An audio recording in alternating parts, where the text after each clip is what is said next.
ഇത്തിരി വെള്ളം വീട്ടുമുറ്റത്തോ തൊടിയിലോ കണ്ടാൽ ഫൈൻ അടിക്കുകയും ചിരട്ടവരെ കമിഴ്ത്തി ശുചീകരണം നടത്തുകയും ചെയ്യുന്ന കൊച്ചിയിലെ പ്രത്യേകിച്ച് കുമ്പളത്തെ ആരോഗ്യ പ്രവർത്തകർ ആരെങ്കിലും ഉണ്ടോ? എന്നാൽ ഇതാ യഥാർത്ഥ കുമ്പള കാഴ്ചകൾ.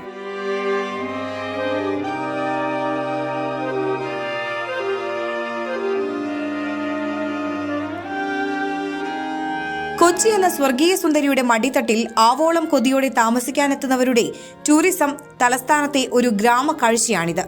ഇന്നോ ഇന്നലെയോ അല്ല, കഴിഞ്ഞ മഴയിൽ ഒലിച്ച വെള്ളക്കെട്ടുമല്ല, 6 പതിറ്റാണ്ടിലേറെയായി, അതായത് സ്വാതന്ത്ര്യ ഭാരതത്തിന്റെ ശൈശവത്തിൽ തന്നെ ഈ ഗ്രാമീണർ ഈ ദുരിതം പേറുന്നു. കുമ്പളത്തെ മണ്ണാറപ്പള്ളിയിലെ 10ഓളം കുടുംബങ്ങളാണ് ഈ മാലിന്യക്കുഴിയിൽ ജീവിതം തള്ളി നീക്കുന്നത്. ആകെയുള്ള സമ്പാദ്യം വിറ്റുപോകാൻ വാങ്ങാൻ ആളില്ല. റോഡിലേക്ക് നടന്നിറങ്ങാൻ മുട്ടോളം ചെളിയിലൂടെ ഇഴഞ്ഞു നീങ്ങണം. കയ്യിൽ ബക്കറ്റും വെള്ളവും കരുതണം. റോഡിലെത്തിയാൽ വീട്ടിലേക്കെന്ന പോലെ കാല് ശുചിയാക്കണം. എന്തൊരു ദുരിതമാണിത്! ഇവിടെ വിരുന്നുകാരെത്തിയിട്ട് പതിറ്റാണ്ടുകൾ പിന്നിട്ടു. അതിലുമേറെ പഴക്കമുണ്ട് ഇവരുടെ പരാതികൾക്കും. ആ വെള്ളം കൊണ്ട് ഒരിടത്തേക്ക് ഞങ്ങൾക്ക് പോകാനൊന്നും പറ്റില്ല. ഇപ്പുറം വാതിൽ തുറക്കാറില്ല, ചവിട്ടിവരും വെള്ളം ഉണ്ടാവും. ഇങ്ങനെ വെള്ളക്കെട്ട് ഇത് വർഷത്തിൽ എപ്പോഴും ഇങ്ങനെ തന്നെയാണ്, അല്ല നിങ്ങൾക്ക് മഴക്കാലത്ത് മാത്രമാണ്? ഈ മഴക്കാലത്തെ കൂടുതലും ഉണ്ടാകാറുള്ളത്. ഇപ്പൊ ഈ മാസത്തിൽ അങ്ങനെ ഉണ്ടാകാറില്ലാത്തതാണ്.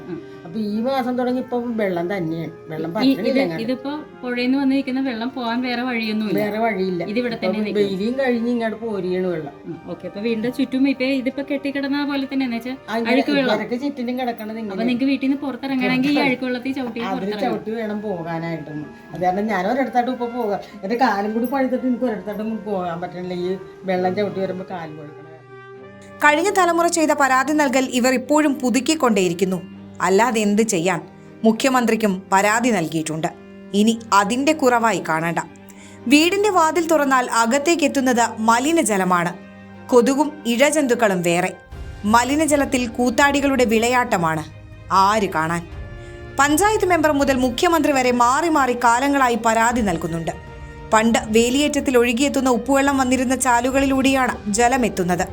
പുറപ്പെടുന്നിടത്ത് ശുദ്ധജലമെങ്കിലും ഒഴുകി ഒഴുകി പ്രദേശത്തിന്റെ മാലിന്യം മുഴുവൻ ചുമന്ന് ഈ ഗ്രാമത്തിലെ വീടുകളിലേക്ക് എത്തുന്നു. വെള്ളം ഒഴുകിയെത്തുന്നിടത്തോ സ്രോതസ്സിലോ വേണം പരിഹാരം കാണാൻ. അതിന് അത്താഴ പട്ടിണിക്കാരായ ഈ പാവങ്ങൾക്ക് ആരുണ്ട് തുണ? പ്രതിഷേധങ്ങളും സമരങ്ങളും നടത്താൻ ഇവർക്കു പിന്നിൽ ആളില്ല. രാത്രിയിലെങ്ങാനും ഭാരം താങ്ങാതെ നെഞ്ചു പിടിച്ചാൽ എടുത്തോടാൻ പോലും പരിസരത്താർക്കും എത്താനാകുന്നില്ല. മലയാളമേ, കുമ്പളമേ, ഇവർ നമ്മുടെ കൂട്ടമാണ്. നിങ്ങളുടെ വോട്ടറാണ്. പ്ലീസ് ഒന്ന് ഈ മാലിന്യത്തിൽ നിന്നും ഇവരെ പുറത്തെത്തിക്കൂ. Enlight news, Kochi.